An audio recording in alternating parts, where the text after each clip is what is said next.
5월 9일 정권교체의 역사가 이루어졌습니다. 얼마 지나지 않은 것 같은데 벌써 한 달이 되었습니다.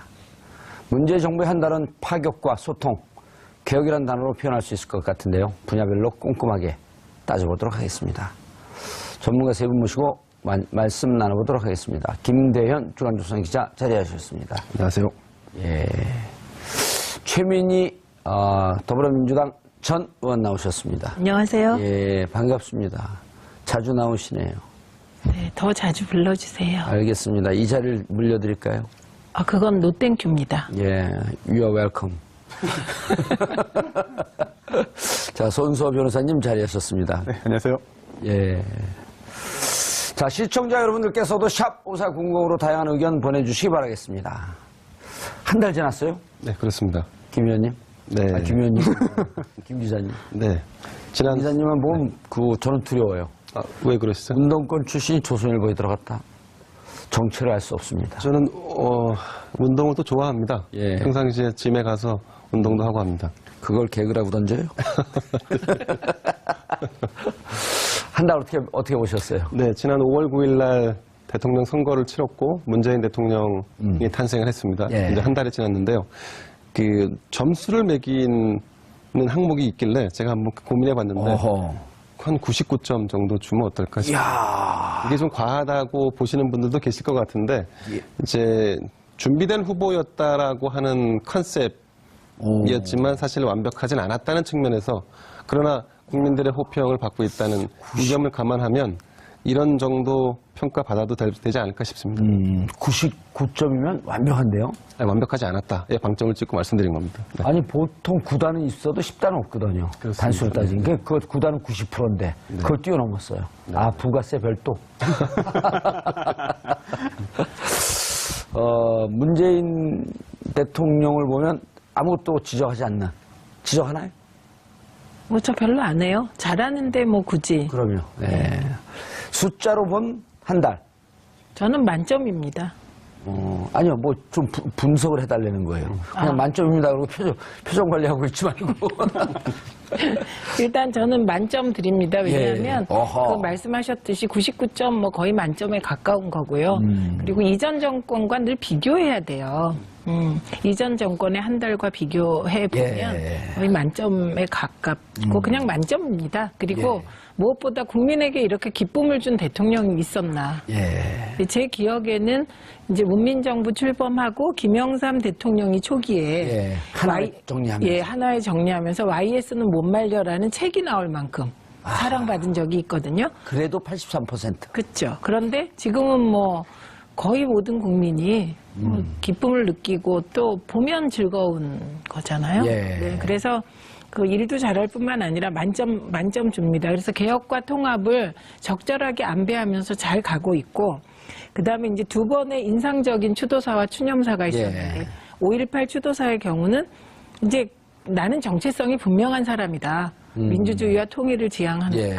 사람이다. 이걸 얘기했다면 6월 6일날 현충일날 추념사는요. 예. 애국의 개념을 명확하게 상식적으로 재정립한 추념사였습니다. 그러니까 괴테가 그랬어요. 자기 직업에 충실한 게 애국이다.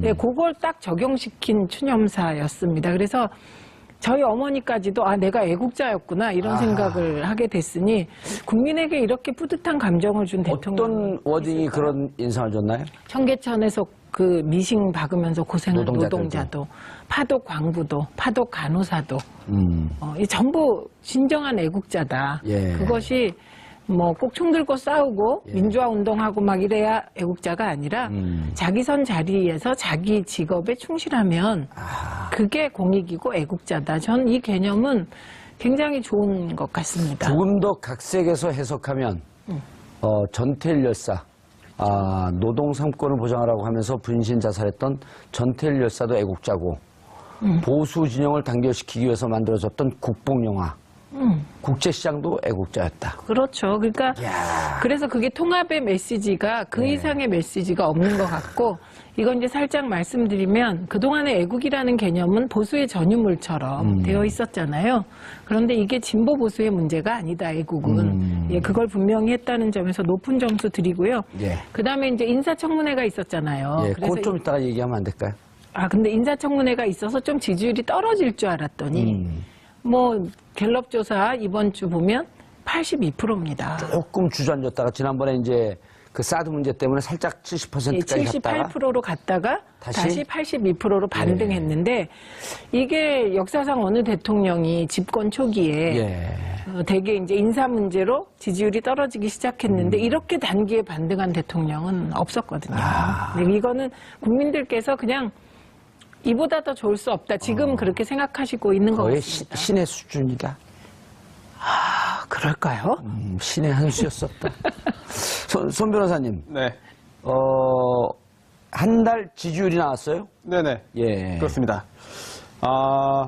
대통령들이 예. 취임한 다음에 처음 이제 직무수행 평가를 하잖아요. 예. 각 대통령마다 역대. 이제 그 직선제로 개헌된 후에 노태우 전 대통령부터 조사한 그 자료를 비교해 보니까 문재인 대통령이 가장 높습니다. 예. 84%. 이야. 예, 가장 높죠. 그리고 직전에 박근혜 전 대통령이 44%예요. 절반밖에 안 되고요. 예. 그 이전에 이명박, 노무현, 김대중, 김영삼 대통령 같은 경우에도 문재인 대통령보다는 좀 낮은 수치를 보이고 있습니다. 물론 한 가지 우려되는 게 있는데요. 지금 이게 기존에 그 문재인 대통령 전에 대통령 같은 경우에는 이제 12월에 당선되고요. 예. 그다음에 인수위 과정 거쳐서 취임한 다음에 또 한두 달 있다가 조사한 결과예요. 예. 그래서 그 기간이 좀 길었다. 네, 당선 후에 서너 달 후에 조사한 거고 문재인 대통령은 한 달 후거든요. 바로 예. 취임했으니까. 그래서 문재인 대통령도 방심하고 안심하기보다는 더욱더 물론 지금도 굉장히 잘하고 있습니다만 더 열심히 하고 관리를 좀 더 잘해주면은 지금의 지지율이 유지되지 않을까 싶은 생각이 들고요. 또 작가님들이 오늘 굉장히 재미있는 자료를 좀 많이 준비한 것 같습니다. 맛배기로 제목만 말씀을 드리면 숫자 82는 지지율이고요. 예. 내려갈게요. 하나씩. 예. 19. 한 달 동안 문재인 대통령이 전화로 외교를 한 각국의 정상 등과 전화 통화한 횟수가 19회. 예. 그다음에 5. 대통령이 취임사 포함해서 연설한 횟수가 5회입니다. 예. 그리고 4. 수석 보좌관 회의. 예전에 지난 정권에는 수석 비서관 회의였죠. 예. 근데 이번에 수석 보좌관으로 바꿔서 약간의 개념이 달라졌는데 그 회의 주재한 게 4회. 그리고 마지막으로 3. 대통령이 직접 국민과 언론 앞에 서서 인선한 결과를 발표한 게 3회다. 예. 이렇게 재미있는 그런 그 숫자로 문재인 정부의 한 달을 작가님들이 정리했습니다. 근데 그거 센스 있게 순서를 바꾸시네요. 그죠? 아니 근데 특별히 재미없는데 왜 재밌다 그래요? 그러니까요. 그냥 숫자 재밌지 않나요? 아니, 숫자가 무슨 연결한 게 이 수치를 다 합하면 18이 나온다든지 이러면 재밌지만 아무것도 없잖아요. 이거. 아니, 그게 재밌습니까? 세대 차이가 약간 있는 거 아니에요? 아니 예를 들어 박근혜 대통령이 청와대를 나와서 삼성동 자택으로 가는데 그 차량 번호 4개를 합하니까 18이 나왔더라. 이런 거 재밌잖아요. 재미없어요? 40대에서 재미는 못 느끼는 것 같습니다.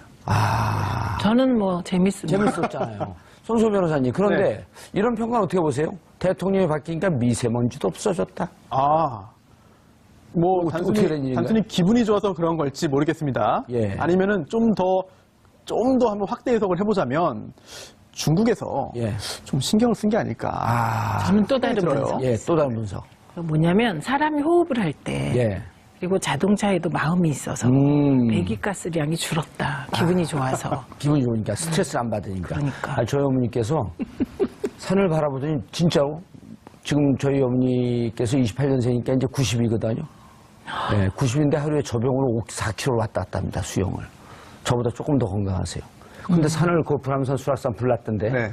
불났다 그러면 그 다음날 아침에 이렇게 보시더니 야 어떻게 40년 전에 보이던 그 산이 보이니 그 정도로 공기가 맑아졌다는 거예요. 그래서 제가 농담으로 한 게 아니고 SNS상에 돌잖아요. 대통령이 바뀌니까 미세먼지도 사라졌다. 그럴 정도로 국민들은 지금 행복감을 느끼고 있다. 기분이 좋은 거죠. 예. 돈 안 들이고 복지국가로 이민 온 것 같다. 그런 어쨌든 그 일반 국민들의 마음이 그런 거 아니에요? 네. 평가라고 하는 게. 예, 돈 안 드는 복지라는 말이 유행하고 있습니다. 이게 두 가지 의미예요. 예. 하나는 화면을 보고 대통령이 나오면 얼굴 패권 때문에 기분이 좋아져서 그게 돈 안 드는 복지다 이런 예. 거고요. 다른 하나는 어쨌든 기분이 다들 좋으니까 뭐 병원비도 안 들고 약값도 덜 든다. 예. 그래서 생활비를 줄였다 이렇게 됩니다. 문비어청은 여기까지 하고. 예. 의원님, 잠깐 속보 하나 전달하고 예. 할게요. 아시겠지만 노태강 문체부 인사가 지금 발표가 됐는데 예. 그 지난번 그 박근혜 대통령이 재직 시절에 승마협회를 조사하라 해서 네. 조사를 제대로 하지 않았던 당시 노태강 국장을 지금 문체부 2차관에 임명하는 발표가 오늘 있었습니다. 아, 그때 참 나쁜 그분 아니죠? 참 나쁜 사람 해서 찍어서 그 문체부에서 이를테면 밀어냈던. 옷을 벗게 했던 예. 그 노태강 전 국장이 예. 차관으로 다시 돌아왔습니다. 수첩을 보면서 참 나쁜 사람들이다 그러면서 2명을 찍었잖아요. 그렇습니다. 진재수 과장인가요? 맞습니다. 진재수 노 국장하고 진재수 과장. 저분들이 지금 2명 다 들어온 건가요? 노 국장만 지금 노태강 국장만 지금 제2차관으로 임명을 했다는데. 지금 문체부 제2차관이면은 지금 재판을 받고 있는 김종 전 차관이 했던 그 자리죠. 예, 그렇습니다. 예, 그러니까 우리가 있네요. 근데 좀 특이하네요. 왜냐하면 저기 2차관은 주로 정무차관이거든요. 그렇죠. 그렇죠. 정무직인데 저분은 노태강 국장 같은 경우는 문체부에서 그 잔뼈가 굵은 그 후배 공무원으로부터 꽤 그 지지를 받았던 그런 분들이란 말이에요. 근데 왜 정무직으로 임명을 했을까? 저 부분은 제가 좀 설명을 드리면, 예. 지금 도정환 문체부 장관 후보자가, 예. 지난번 이를테면, 지난 정권에서 뭔가 피해를, 그러니까 정도에서 벗어난, 올바르지 않은 어떤 정부적인 판단을 통해서 공직에서 물러난 분들도 다시 한번 기회를 줘야 한다는 게 도정환 후보자의 생각이었었습니다. 그 부분을 이미 이제 언론을 통해서 밝힌 적이 그랬죠. 있었고요. 예. 네. 아마 그런 차원에서 강력히 추천하지 않았을까 싶고, 그리고 또 현 정부도 지난번 있었던 문화부에서 있었던 여러 가지 블랙리스트 사건, 그리고 국정농단 사건의 핵심이었던 이 부분을 다시 원상회복 혹은 바로 잡는다는 차원에서 지금 이 인선이 있지 않았나 싶습니다. 이번에 법무부 대검 차장으로 온 네네. 봉욱 네, 19기죠. 그렇습니다. 19기에서 검찰, 검사 임명시험에서 1등한 사람. 우병우가 영원히 열등감으로 생각했던 사람. 계속 물 먹고 있었거든요. 아, 그렇습니다. 네. 자기를 앞선 1등이니까. 걔 물 먹고 형사부장으로 돌다가 이번에 대검 차장으로 왔잖아요. 북부지검장을 하고 있었죠. 그렇죠. 네, 예. 그렇습니다. 네네. 북부지검장도 그렇게 좌천된 인사는 아니었었는데. 그렇습니다. 다만 이제 중앙에 들어와서 뭔가 역할을 하는 거는 이제 중앙에서 요직은 마치 못했다라는 분석이 있었죠. 예. 그분은 후배 검사들한테도 신망이 좋고 인품이 좋다고 그렇게 평이 나 있었는데 계속 어쨌든 중앙으로 못 들어오고 있었거든요. 그렇습니다. 그런 분들이 다시 중앙으로 들어와서 검찰의 중립성, 독립성. 우병우 그분은 4가지가 없다 그랬잖아요. 4가지요? 예. 네, 그렇습니다. 네. 4가지가 없는데. 그게 전체적으로. 저런 게 네네. 공무원 공직사회의 사기를 좀 진작시키는 데 도움이 되지 않을까요? 변화의 바람을 불어 넣는다는 측면에서 본다 그러면 예.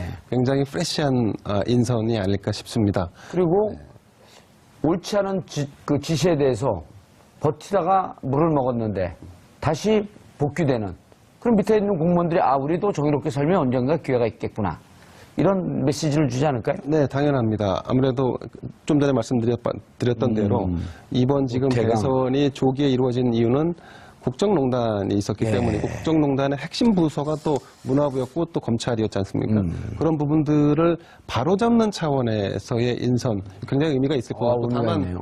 근데 이제 이 피해를 본 사람들만이 능력을 가지고 있는 건 아니기 때문에 예. 어떤 인선도 이제 과거를 바로잡는 인선도 중요하지만 그 안에서 능력이 있을 때 빛을 발하지 못한 사람들도 또 찾아내서 인선하는 것도 같이 예. 병합했으면 하는 아주 그 바람입니다. 와중에도 가시는 하나 꼭 넣는. 근데요, 그 노태강 국장은요, 그러니까 제가 방송위원회에 있을 때 이런저런 그러셨군요. 업무를 예. 같이 이렇게 교류를 하니까요. 예.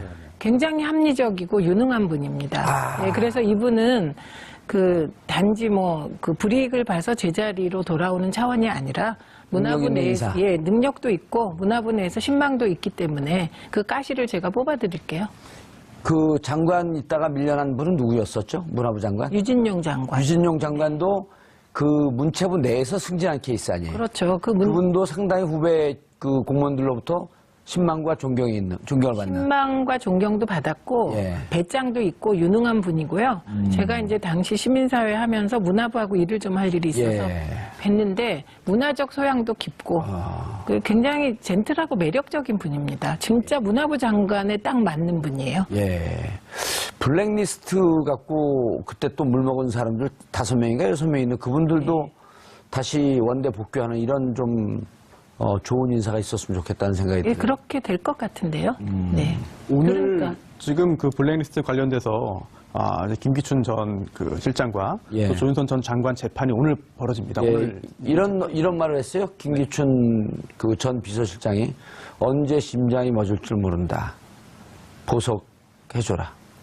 지난 4년 동안 국민의 심장이 멎은지 잘 몰랐나 보죠. 또 이제 법정에 나올 때 또 환자복을 입고 나왔죠. 예. 네, 물론 뭐 얼마나 건강에 나쁜지는 뭐 본인만 알겠습니다만. 전문용어로 코스프레라고 그러죠. 네? 아니, 뭐 실제로 건강에 나쁠 수 있으니까. 예. 그렇긴 한데 오늘 증인으로 이제 정호성 비서관이 나오기로 했거든요. 정호성 전 비서관이 나오기로 했는데 출석을 했는지 제가 좀 확인을 못했습니다만 오늘 증인으로 출석했다면은 집중적으로 물어보려고 했던 것이 특검이 물어보려고 했던 것이 바로 그 노태강 이제 차관이 되겠네요. 예. 관련된 부분입니다. 아하. 네, 실제로 최순실 씨가 이제 박근혜 전 대통령에게 어떤 요청을 하는데 그러면서 이거를 정호성 전 비서관에게도 직접적으로 지시를 합니다. 요청을 해서 승마 관련돼서 좀 조사를 해달라 해서 정호성 전 비서관이 이제 그 요청을 해가지고 또 지시를 하죠, 내부에서. 그래서 감사를 하는데 입맛에 맞지 않는 결과가 나오니까 여기서 또 노발대발 해가지고 또 이제 자리에서 물러난 게 또 노태강 국장이 그랬잖아. 이거 승마협회를 조사해봤더니 양쪽 다 문제가 있는 것 같습니다. 왜냐하면 승마협회나 이 운동단체들이라고 하는 게 그때 우리 김연아 그 선수 봤을 때 그때 자주 나왔던 기사가 뭐냐면 빙상협회를 들여다보면 파벌 때문에 이 실력을 제대로 발휘하지 못한다. 이런 얘기가 많이 나왔었거든요. 그리고 그 김현수 선수인가요? 그 러시아로 귀화한 안현수 선수. 네. 언제 또 승이 바뀌었네. 그분도 여기에 파벌 싸움에 아주 그냥 그 진절 넘어가 나서 난 귀화하겠다. 그럴 정도로 그 운동단체는 파벌 싸움이 심하거든요. 그렇습니다.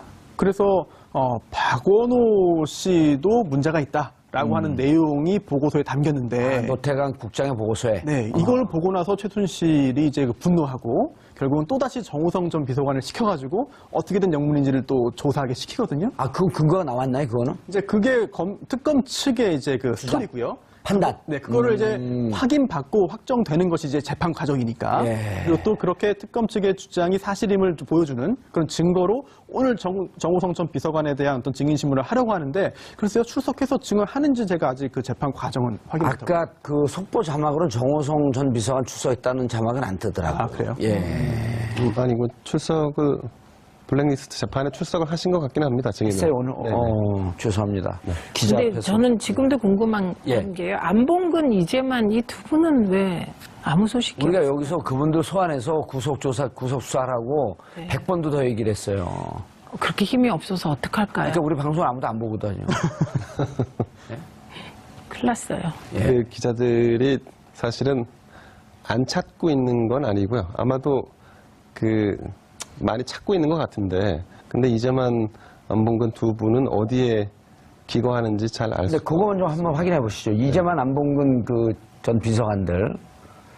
이분들이 헌재에 특히 그 이재만으로 기억하고 있는데 헌재 출석에서 박근혜 대통령 헌재 그 탄핵 심판 때 증언을 좀 해줘라 그랬더니 나 관여시키지 마라 라고 했다는 언론 보도가 나왔는데 박근혜 대통령에게 전 대통령에게 유리하게 하기 위해서 나오지 않은 건지 아니면 본인이 관여돼서 자신의 죄를 묻는 것이 두려워서 안 나오는지 그 어느 게 진실입니까?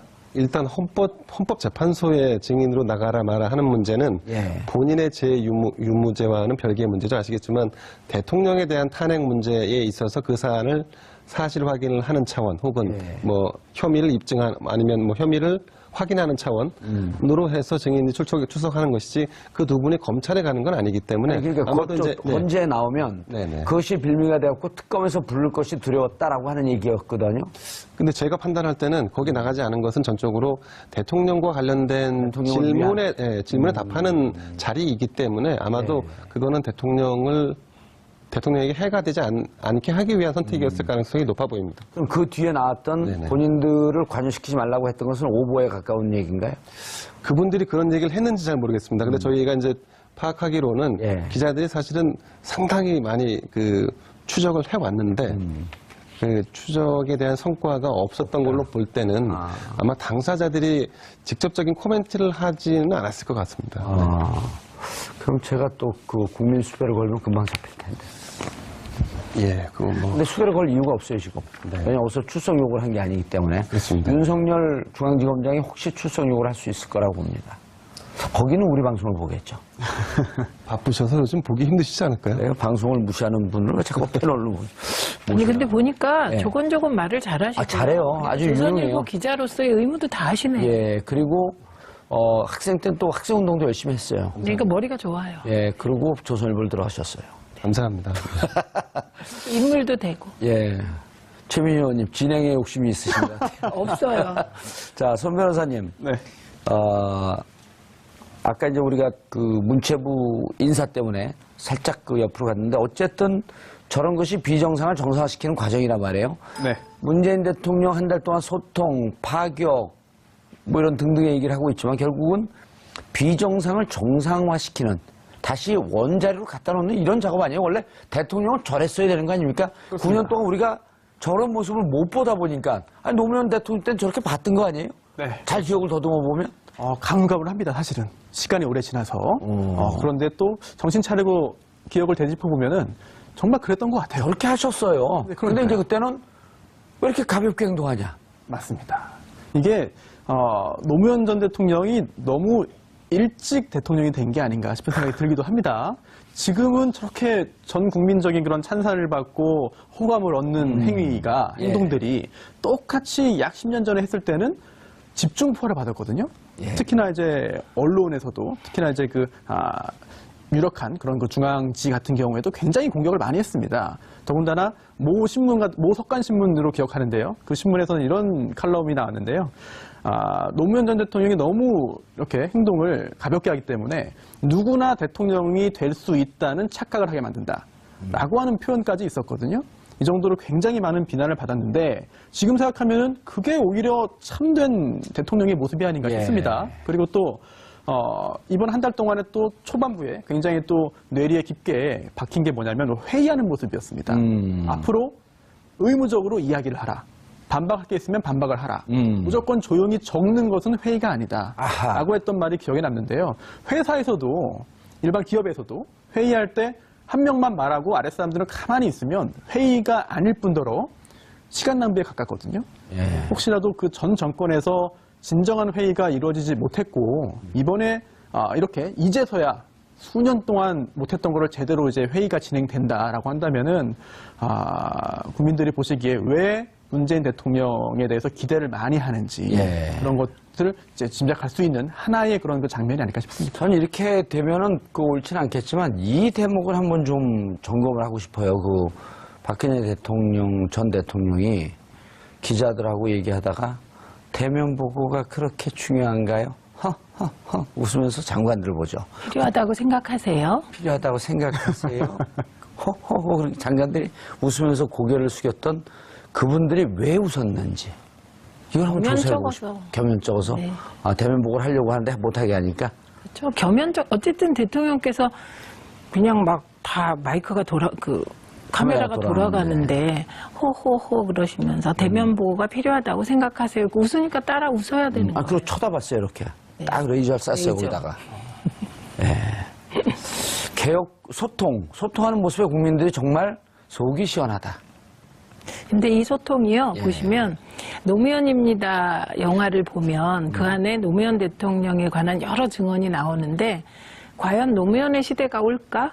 그렇죠. 예, 이런 질문을 마지막. 하잖아요. 그런데 그때 노무현의 시대가 온다. 근데 노무현의 시대가 왔을 때 노무현은 없을 것 그 자리에 같다. 없을 것이다. 그래도 뭐냐 오면 되지 이런 얘기가 나오는데 지금 문재인 대통령이 하시고 계신 건 노무현 대통령이 했던 것을 그냥 쫓아가는 게 아니고요. 거기서 한 걸음 더 다 나갔습니다. 그러니까 우리가 놓치기 쉬운 장면들을 이렇게 보면 그 기억나실지 모르는데 노무현 대통령께서 청와대 들어가시다가 그 경호원을 제치고 할머니인가 누구를 이렇게 잡은 적이 있어요.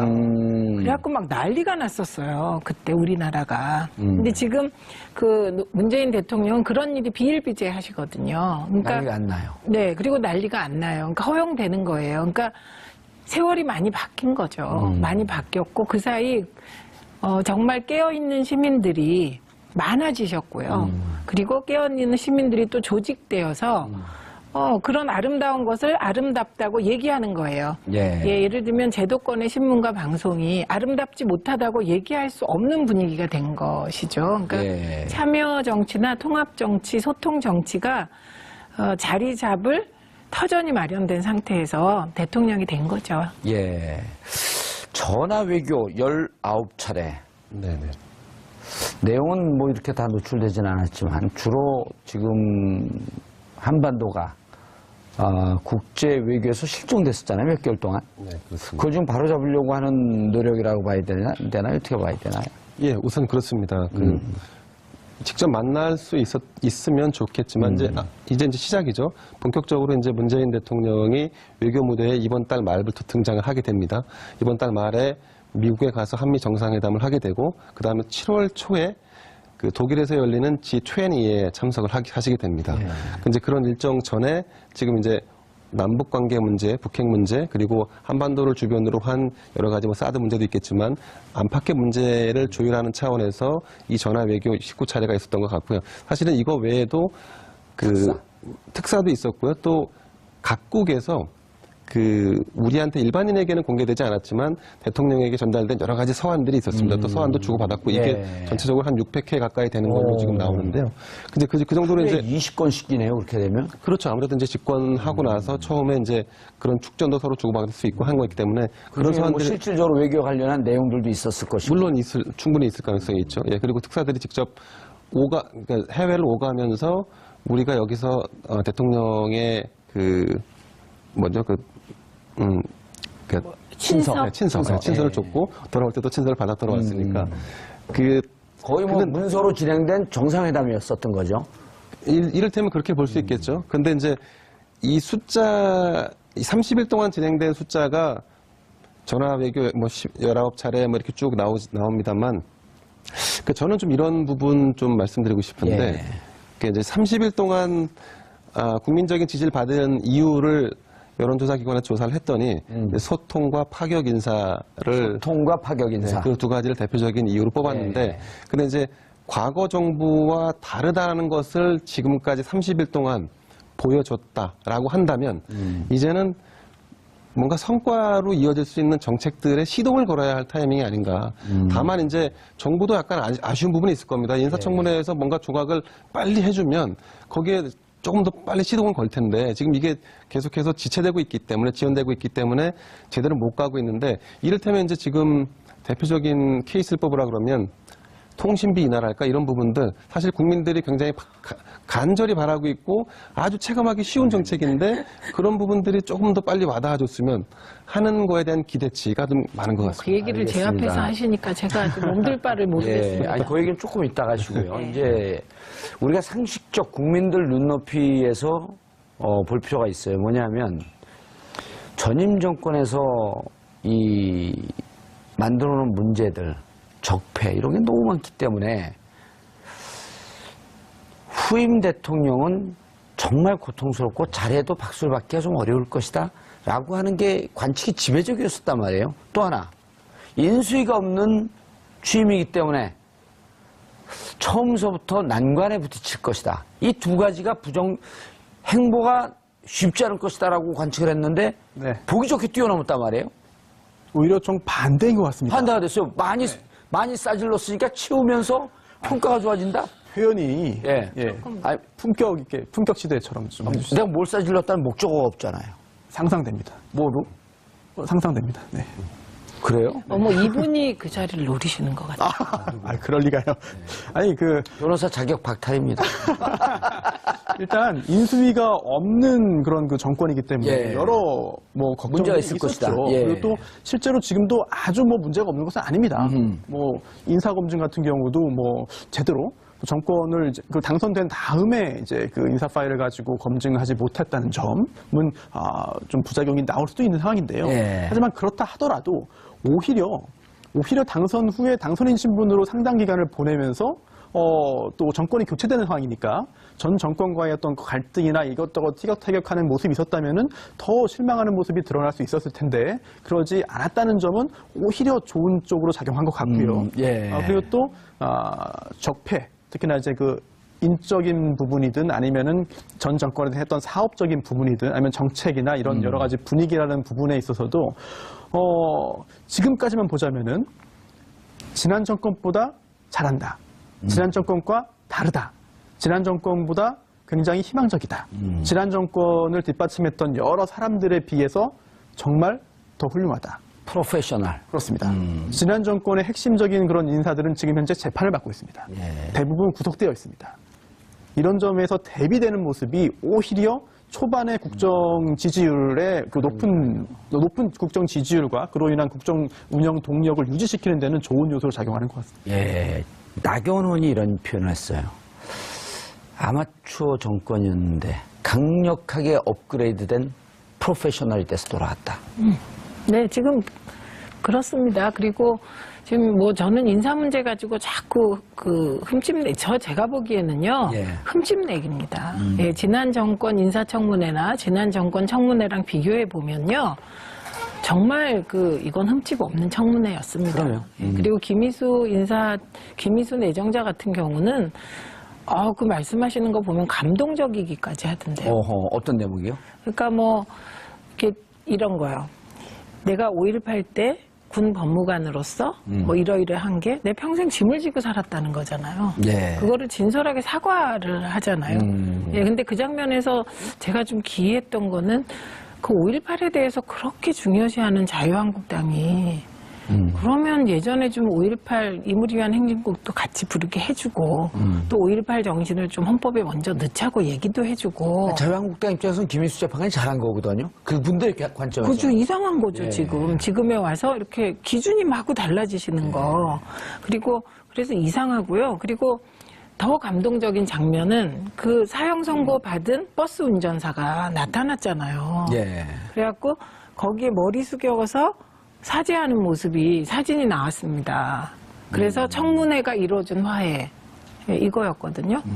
이상하게 저는 그걸 보니까 좀 울컥했고요. 그 다음에 이건 제가 잘 알죠. 왜냐면 2012년에 제가 김희수 재판관 청문위원이었어요. 그때 이 문제를 제가 집요하게 막 물었죠. 그때 국회의원이었었나요? 네, 제가 한때 국회의원이었어요. 아니, 2012년 몇 월인지 제가 잘 몰라갖고. 그러니까 2012년 제가 6월 1일 날 임기 시작했으니까 예. 그 이후에 청문회가 있었습니다. 근데 그때 이걸 계속 팠어요. 팠는데 군 법무관이었잖아요. 그렇죠. 네, 그랬을 뿐만 아니라 그때는 전두환 군부 정권 하잖아요.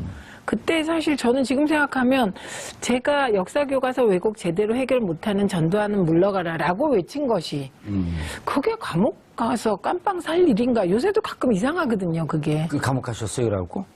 네. 그래서 그게 막 고문받고 이럴 일이 아닌데 두들겨 맞고 막 이랬거든요. 그런 시절이었다는 거예요. 그래서 지금의 잣대로 그 당시의 판결을 문제 삼는 건 정말 아닌 것 같고요. 생각해보니까 그때 저도 감옥인가 뭔가를 갔다 왔던 것 같은데. 그랬던 것 같아요. 예. 빨주노초 파남보 유인물 뿌리고. 예. 그랬던 것 같아요. 그래서 근데 그때 제가 더 이상 못한 게 5.18 단체들의 어르신들 중에 저한테 전화를 하셔서 김희수 재판관은 그래도 그때 우리들의 처지를 많이 이해해주고 아하. 이런 분인데 예. 말하자면 저보고 소영웅주의 비슷한 국회의원들이 예. 잘 모르면서 파고들어 하지 마라. 그렇죠. 그래서 제가 이거는 뭔가 다른 사연이 있다 그러고 딱 중단했던 사안이에요. 전문용어로 파파미. 네. 예. 청문회 얘기로 좀 넘어가 보죠. 시간이 없는데 청문회 네. 어떻게 될 것 같습니까? 네. 야당의 분위기는 일단 김희수 재판관은 넘어가나요? 꼭 그렇지만은 않을 것 강사원의 같습니다. 고발이라고 하는 것을 전제로 넘어가겠다. 이런 건가요? 꼭 그렇지만은 않은데요. 일단만 볼까요? 그 김상조 공정거래위원장 같은 경우는 국민의당 키를 쥐고 있는 국민의당이 조건부를 내걸었습니다. 이 조건부만 여당이 받아들이면 통과시키겠다는 거죠. 근데 이 조건이 좀 까다롭습니다. 예를 들면 그 부인에 대한 채용 의혹을 감사를 받게 하거나 아니면 고발을 하겠다라는 부분에 대해 동의하라는 건데. 이분이 그거였었군요. 네, 그렇습니다. 이렇게 동의하기 어려운 부분이 좀 있는 것 같고 그럼에도 불구하고 통과 가능성은 매우 높은 상황입니다. 예. 그 김희수 헌법재판소장 후보자의 경우에는 국회 인준 절차가 필수기 때문에 표결을 해야 돼요. 표결을 해야 되는 상황이기 때문에 야당에서 저렇게 강하게 반발한다고 하면 이게 좀 시간이 좀 소요될 수 있을 것 같습니다. 예. 그리고 김동연 경제부총리 같은 경우는 이미 이제 적격. 적격으로 이제 이미 통과가 됐고 마지막 남은 게 이제 강경화 외교부 장관 후보자인데 예, 저기 도표가 나오네요. 네, 도표가 나오죠. 예. 그 보이지는 대로 야. 여당을 제외한 나머지 야당들은 다 부적격 혹은 사퇴를 요구하고 있는 상황입니다. 예. 그러다 보니까 이제 여의도 정치권에서 이제 나오는 얘기는 예. 강경화 후보자가 이를테면 유리천장을 깬 후보자라는 상징적인 의미도 있고 여러 가지 국제사회의 경험도 충분히 있으되 하지만 지금은 정치적 판단이 필요한 시점이 아닌가. 예. 선의와 명분만 가지고 우리가 얘기하기는 좀 어렵지 않나. 뭐 이런 얘기들이 나오는 것 같습니다. 잠깐 이 부분에 대해서 할 말이 잠깐만 해주세요. 잠깐만. 예, 잠깐만. 왜냐하면 저는 강경화 내정자가 저렇게 그 보호막 없이 혼자 집중 포화를 받는 게 두 가지 이유 같아요. 하나는 여성이라는 이유고요. 예. 그다음에 나머지 하나는 이분이 국내에서 활동을 안 하셔서 네트워크가 없잖아요, 국내에. 예, 그렇기 때문에 저렇게 당하는 것 같고 그래서 빅딜의 희생자가 역설적으로 더 되면 안 된다. 알겠습니다. 그리고 세상에 유엔에서 일 잘하는 분 모셔와가지고 이렇게 흠집내기. 이렇게 흠집내서 어떻게 하시겠다는 겁니까? 정말 야당들 너무하세요. 그런데 최민희 의원님, 그거 너무하다 그러고 대처 없이 그냥 지르고 끝내지 마시고요. 대통령 캠프에서 있었고, 그러니까 이런 제안 한번 해보세요. 지금 한 10분 정도, 아직 11분 정도 내정을 하지 않았어요. 6명 정도 했고, 11명 중에 한 5명 내지 6명 정도를 자유한국당 2명, 바른정당 1명, 국민의당 1명, 당에서 추천해줘라, 의원들 중에서. 연립정부 구성하는 거네. 연립정부 구성이 아니라 협치입니다, 이거는. 그 장관들을, 자유한국당에서 2명, 각 1명 정도, 혹은 2명씩 해도 괜찮습니다. 그리고 그분들, 의원들 중에서, 반드시 조건입니다. 의원들 중에서, 그리고 지금의 잣대로 청문회를 하자. 네. 알겠습니다. 예, 그러면은 청문회 정국이 끝납니다. 예. 예, 꼭 얘기하세요. 정갈공명이십니다. 발음이 영 안 좋습니다. 자, 문재인 대통령 30년이 아니라 30일. 큰일 날 뻔했습니다. 장기 집권이네. 농담하는 척 하면서, 문비어 청가를 제대로 부를 뻔했습니다. 30일, 앞으로 100일, 1년, 2년. 국민들에게 큰 기쁨을 주는 그런 파격과 소통 행보를 이어갔으면 하는 바람입니다. 그렇죠. 그런데 지금은 뭐 거의 모든 국민이 기쁨을 느끼고 또 보면 즐거운 거잖아요. 예. 네, 그래서 그 일도 잘할 뿐만 아니라 만점 줍니다. 그래서 개혁과 통합을 적절하게 안배하면서 잘 가고 있고, 그 다음에 이제 두 번의 인상적인 추도사와 추념사가 있었는데, 5.18 추도사의 경우는 이제 나는 정체성이 분명한 사람이다. 민주주의와 통일을 지향하는 사람이다. 이걸 얘기했다면 6월 6일날 현충일날 추념사는요. 애국의 개념을 명확하게 상식적으로 재정립한 추념사였습니다. 그러니까 괴테가 그랬어요. 자기 직업에 충실한 게 애국이다. 네, 그걸 딱 적용시킨 추념사였습니다. 그래서 저희 어머니까지도 내가 애국자였구나 이런 생각을 하게 됐으니 국민에게 이렇게 뿌듯한 감정을 준 대통령. 어떤 워딩이 그런 인상을 줬나요? 청계천에서 그 미싱 박으면서 고생한 노동자들도. 노동자도, 파독 광부도, 파독 간호사도, 이 전부 진정한 애국자다. 예. 그것이 뭐 꼭 총 들고 싸우고 민주화 운동하고 막 이래야 애국자가 아니라 자기 선 자리에서 자기 직업에 충실하면 그게 공익이고 애국자다. 전 이 개념은 굉장히 좋은 것 같습니다. 조금 더 각색에서 해석하면 전태일 열사 노동 3권을 보장하라고 하면서 분신 자살했던 전태일 열사도 애국자고 보수 진영을 단결시키기 위해서 만들어졌던 국뽕영화 국제시장도 애국자였다. 그렇죠. 그러니까 그래서 그게 통합의 메시지가 그 이상의 메시지가 없는 것 같고 이건 이제 살짝 말씀드리면 그동안의 애국이라는 개념은 보수의 전유물처럼 되어 있었잖아요. 그런데 이게 진보 보수의 문제가 아니다. 애국은. 예, 그걸 분명히 했다는 점에서 높은 점수 드리고요. 예. 그다음에 이제 인사청문회가 있었잖아요. 예, 그래서 그것 좀 이따가 얘기하면 안 될까요?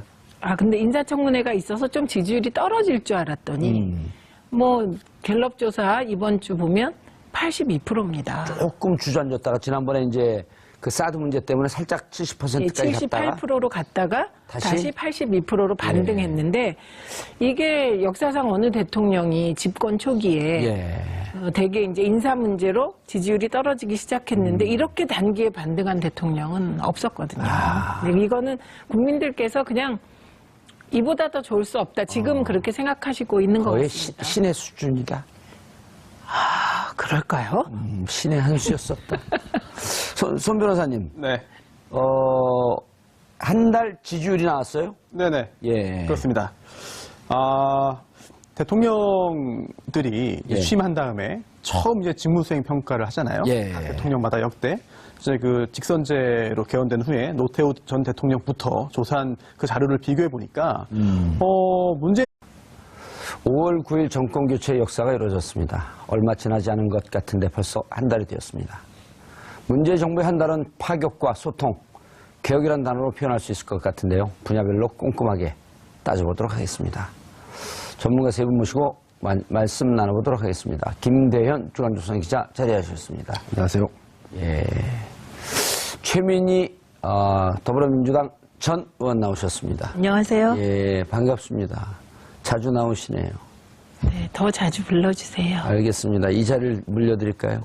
그건 노땡큐입니다. 예, you are welcome. 자, 손수호 변호사님 자리하셨습니다. 네, 안녕하세요.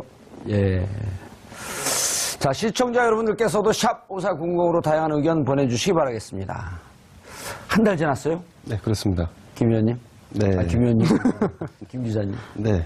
지난 기자님은 보면 저는 두려워요. 왜 그러시죠? 운동권 출신이 조선일보에 들어갔다. 정체를 알 수 없습니다. 저는 운동을 또 좋아합니다. 예. 평상시에 짐에 가서 운동도 하고 합니다. 그걸 개그라고 던져요? 한 달 어떻게 보셨어요? 네, 지난 5월 9일 날 대통령 선거를 치렀고 문재인 대통령이 탄생을 했습니다. 예. 이제 한 달이 지났는데요. 그 점수를 매기는 항목이 있길래 제가 한번 고민해 봤는데 한 99점 정도 주면 어떨까 싶어요. 이게 좀 과하다고 보시는 분들도 계실 것 같은데 이제 준비된 후보였다라고 하는 컨셉이었지만 사실 완벽하진 않았다는 측면에서 그러나 국민들의 호평을 받고 있다는 이 점을 감안하면 이런 정도 평가 받아도 되지 않을까 싶습니다. 99점이면 완벽한데요? 아니, 완벽하지 않았다의 방점을 찍고 말씀드린 겁니다. 네. 아니 보통 9단은 있어도 10단은 없거든요. 그렇습니다. 단수로 따지는 게 그 9단은 90%인데 그걸 뛰어넘었어요. 부가세 별도. 문재인 대통령을 보면 아무것도 지적하지 않는. 지적하나요? 저 별로 안 해요. 잘하는데 뭐 굳이. 그럼요. 네. 숫자로 본 한 달. 저는 만점입니다. 아니요, 뭐 좀 분석을 해달라는 거예요. 그냥 만점입니다. 그러고 표정 관리하고 있지 말고. 일단 저는 만점 드립니다. 왜냐하면 어허. 그 말씀하셨듯이 99점 뭐 거의 만점에 가까운 거고요. 그리고 이전 정권과 늘 비교해야 돼요. 이전 정권의 한 달과 비교해 보면 거의 만점에 가깝고 그냥 만점입니다. 그리고 무엇보다 국민에게 이렇게 기쁨을 준 대통령이 있었나. 제 기억에는 이제 문민정부 출범하고 김영삼 대통령이 초기에 하나에 정리하면서. 하나에 정리하면서 YS는 못 말려라는 책이 나올 만큼 사랑받은 적이 있거든요. 그래도 83%. 우병우가 영원히 열등감으로 생각했던 사람. 계속 물 먹고 있었거든요. 아, 그렇습니다. 네. 자기를 앞선 1등이니까.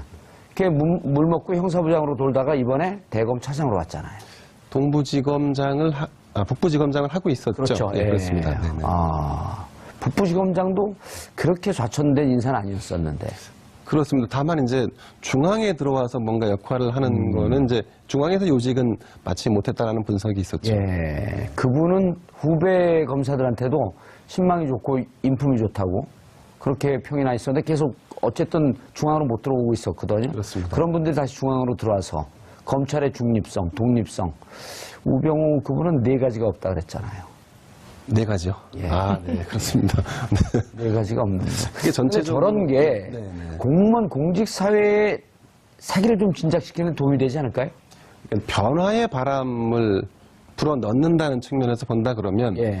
굉장히 프레시한 인선이 아닐까 싶습니다. 그리고 옳지 않은 그 지시에 대해서 버티다가 물을 먹었는데 다시 복귀되는 그럼 밑에 있는 공무원들이 우리도 정의롭게 살면 언젠가 기회가 있겠구나 이런 메시지를 주지 않을까요? 네, 당연합니다. 아무래도 좀 전에 말씀드렸던 대로 이번 지금 대강. 대선이 조기에 이루어진 이유는 국정농단이 있었기 예. 때문이고 국정농단의 핵심 부서가 또 문화부였고 또 검찰이었지 않습니까?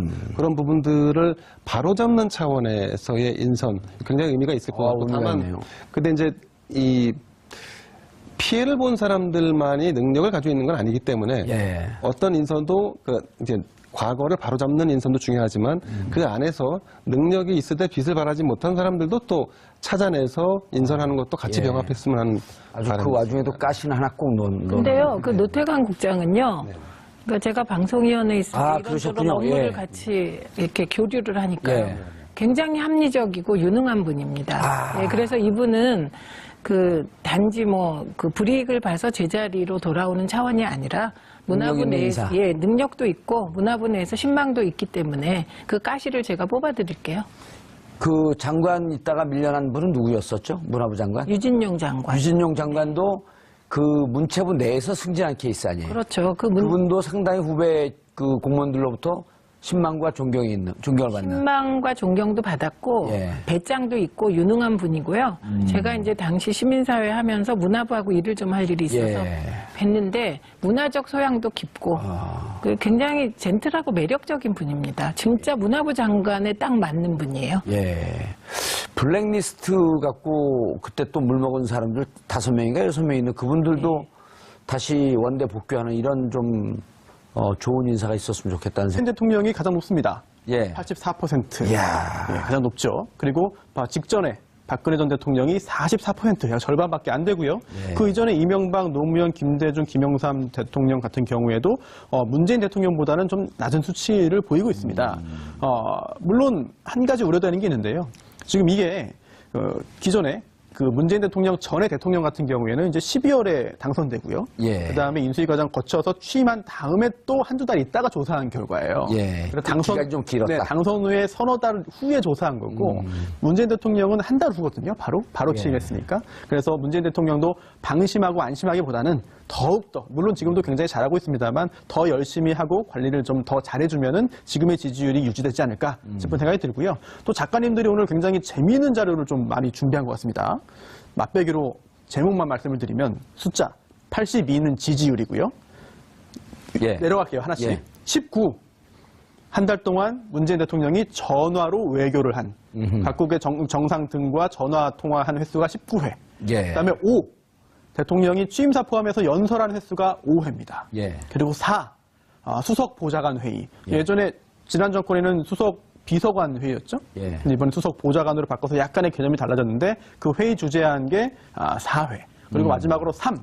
대통령이 직접 국민과 언론 앞에 서서 인선한 결과를 발표한 게 3회다. 예. 그 재미있는 그런 그 숫자로 문재인 정부의 한 달을 작가님들이 정리했습니다. 근데 그거 센스 있게 순서를 바꾸시네요. 그죠? 아니 근데 특별히 재미없는데 왜 재밌다 그래요? 그러니까요. 그냥 숫자 읽고 재밌지 않나요? 아니, 숫자가 무슨 연결한 게 이 수치를 다 합하면 18이 나온다든지 이러면 재밌지만 아무것도 없잖아요. 이거. 아니, 그게 재밌습니까? 세대 차이가 약간 있는 거 아니에요? 아니 예를 들어 박근혜 대통령이 청와대를 나와서 삼성동 자택으로 가는데 그 차량 번호 4개를 합하니까 18이 나왔더라. 이런 거 재밌잖아요. 재미없어요? 40대에서 재미는 못 느끼는 것 같습니다. 저는 재밌습니다. 재밌었잖아요. 손소 변호사님. 그런데 이런 평가는 어떻게 보세요? 대통령이 바뀌니까 미세먼지도 없어졌다. 뭐 어떻게 된 일인가요? 단순히 기분이 좋아서 그런 걸지 모르겠습니다. 예. 아니면은 좀 좀 더 한번 확대 해석을 해보자면 중국에서 예. 좀 신경을 쓴 게 아닐까. 아, 저는 또 다른 들어요. 분석. 예, 또 다른 분석. 뭐냐면 사람이 호흡을 할 때 예. 그리고 자동차에도 마음이 있어서 배기가스량이 줄었다. 기분이 좋아서. 기분이 좋으니까 스트레스를 안 받으니까. 그러니까. 아니, 저희 어머니께서 산을 바라보더니 진짜로 지금 저희 어머니께서 28년생이니까 이제 90이거든요. 네, 90인데 하루에 저병으로 4km 왔다 갔다 합니다, 수영을. 저보다 조금 더 건강하세요.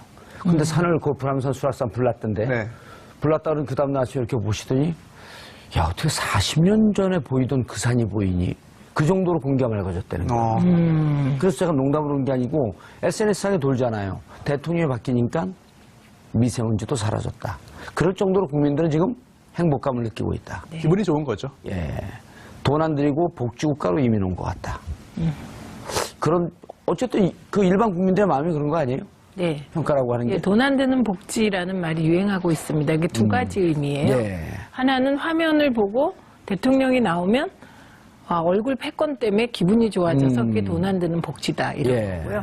다른 하나는 어쨌든 기분이 다들 좋으니까 뭐 병원비도 안 들고 약값도 덜 든다. 예. 그래서 생활비를 줄였다 이렇게 됩니다. 아, 문비어청은 여기까지 하고. 예. 의원님, 잠깐 속보 하나 전달하고 예. 할게요. 아시겠지만 노태강 문체부 인사가 지금 발표가 됐는데 예. 지난번 박근혜 대통령이 재직 시절에 승마협회를 조사하라 해서 조사를 제대로 하지 않았던 당시 노태강 국장을 지금 문체부 2차관에 임명하는 발표가 오늘 있었습니다. 아, 그때 참 나쁜 그분 아니죠? 참 나쁜 사람 해서 찍어서 문체부에서 이를테면 밀어냈던. 옷을 벗게 했던 예. 그 노태강 전 국장이 예. 차관으로 다시 돌아왔습니다. 수첩을 보면서 참 나쁜 사람들이다 그러면서 2명을 찍었잖아요. 그렇습니다. 진재수 과장인가요? 맞습니다. 진재수 노 국장하고 진재수 과장. 저분들이 지금 두 명 다 들어온 건가요? 노 국장만 지금 노태강 국장만 지금 제2차관으로 임명을 했다는데. 지금 문체부 제2차관이면은 지금 재판을 받고 있는 김종 전 차관이 했던 그 자리죠. 그렇습니다. 예, 그러니까 의미가 있네요. 근데 좀 특이하네. 왜냐하면 저기 2차관은 주로 정무차관이거든요. 그렇죠. 정무직인데 저분은 노태강 국장 같은 경우는 문체부에서 그 잔뼈가 굵은 그 후배 공무원으로부터 꽤 그 지지를 받았던 그런 분들이란 말이에요. 근데 왜 정무직으로 임명을 했을까? 저 부분은 제가 좀 설명을 드리면, 예.